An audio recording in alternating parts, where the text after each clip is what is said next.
Racun, bagaimana prajurit Wanabraja itu bisa sampai ke sini, Senopati? Suma Banding berbisik kepada Sentri Payu. Entahlah, Tuan. Terakhir prajurit itu melarikan diri dalam peristiwa keributan di dalam penjara. Apakah yang harus saya lakukan, Tuan Penasehat? Atas perkenanmu, bolehkah kami menangkapnya sekarang? Jangan dulu, Senopati. Aku ingin melihat akan ada peristiwa apa lagi yang terjadi setelah ini, jawab Suma Banding. Prajurit Manjar Bisma langsung melolos keris di tangan kanannya. Dengan ganas ia menyerang lelaki bersorban. Prajurit biasa itu terlihat hanya mengandalkan tenaga kasar.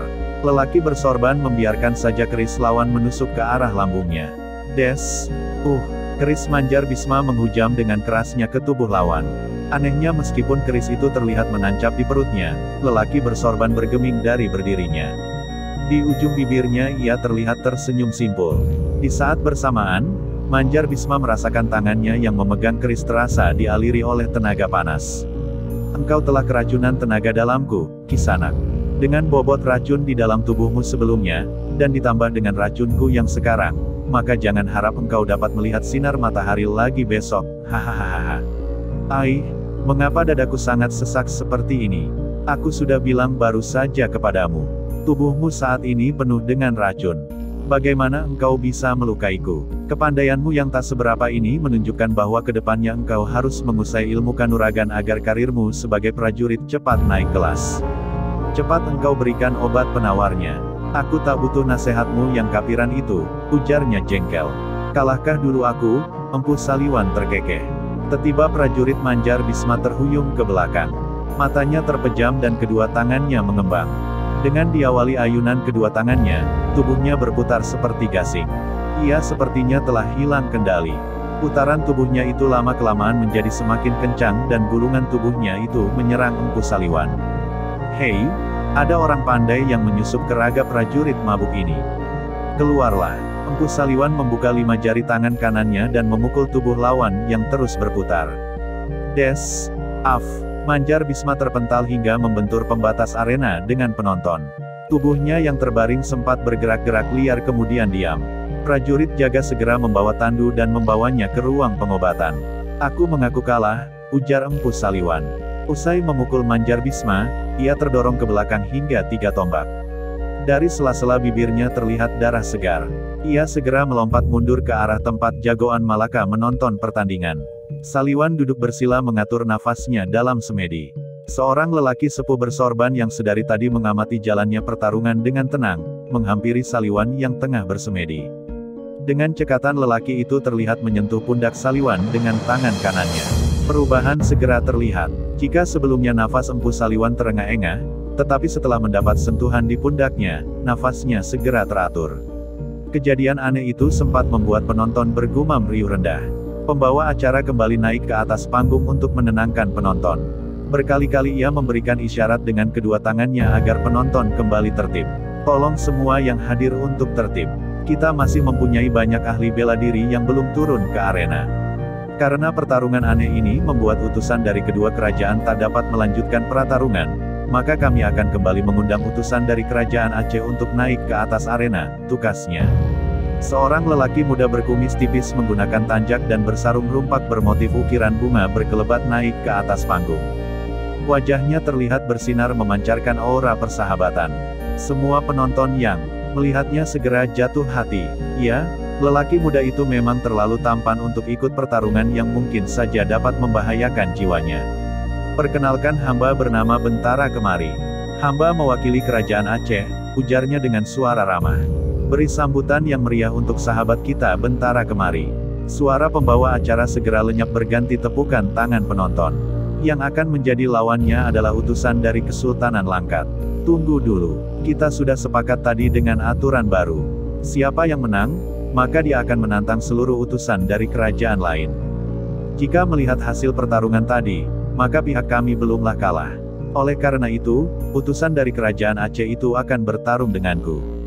Tiba di atas panggung telah berdiri seorang lelaki berhidung mancung. Kali ini ia tidak memakai sorban sebagaimana digunakan oleh teman-temannya.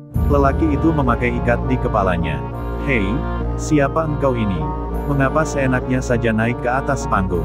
Tanya pembawa acara. Aku Maulana Hussein, utusan Kesultanan Banten, jawabnya. Mohon maaf, Tuan. Pertandingan ini hanya diperuntukkan bagi kerajaan sahabat dari Semenanjung Malaka. Engkau tidak boleh naik ke atas panggung. Aturan dari mana itu? Coba aku tanyakan dulu kepada penonton. Bagaimana penonton? Apakah kalian setuju jika aku ikut bertanding? Tanyanya dengan suara lantang. Setuju?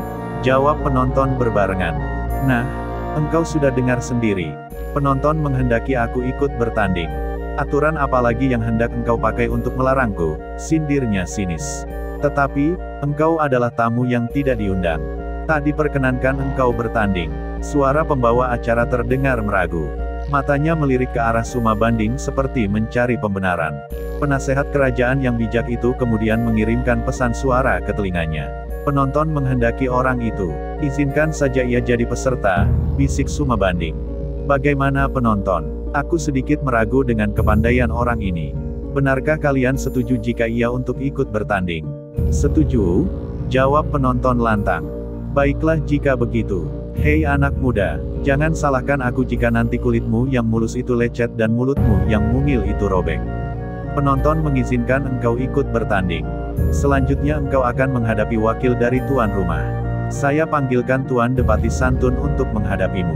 Pembawa acara yang cekatan itu segera mengubah keputusannya. Persetujuan dari Suma Banding sudah lebih dari cukup bagi dirinya untuk mengizinkan pemuda tampan itu ikut bertarung. Depati Santun segera melompat ke arena. Pijakan kakinya yang halus ketika hingga di atas panggung menandakan bahwa pejabat kerajaan itu memiliki kesaktian yang tidak boleh dianggap sebelah mata. Sikapnya yang terbiasa hati-hati membuatnya tak mau meremehkan pemuda dari Banten itu. Ia menjurah hormat kepada lelaki yang pantas menjadi adiknya itu. Selamat datang di Palembang, pemuda. Semoga aku tidak melukaimu dalam pertarungan ini, tegurnya ramah. Jangan sungkan terhadapku, Tuan. Aku khawatir nanti aku yang malah melukaimu, balasnya tak kalah ramah. Baik kalau begitu, lihat jurus. Depati Santun memainkan silat tangan kosong. Cakarnya mengembang dan menyerang lawan dengan ganas. Sementara pemuda yang diserangnya nampak tenang-tenang saja. Ia hanya menggeser kakinya satu langkah ke samping kiri.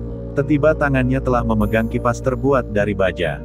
Angin dari kebutan kipas di tangannya mendorong cakar Depati Santun meleset dari sasaran. Gantian aku yang menyerangmu, Tuan.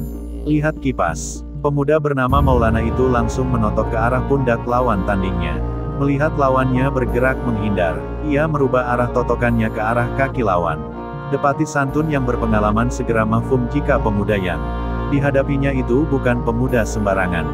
Ia segera melompat ke belakang menghindari totokan lawan. Ai, tak kusangka kepandaianmu seimbang dengan keberanianmu pemuda. Aku tak akan sungkan lagi terhadapmu. Depati Santun melolos cemeti dari balik pinggangnya. Suara cemeti yang diayunkan ke tanah membuat suasana pertarungan berubah mencekam.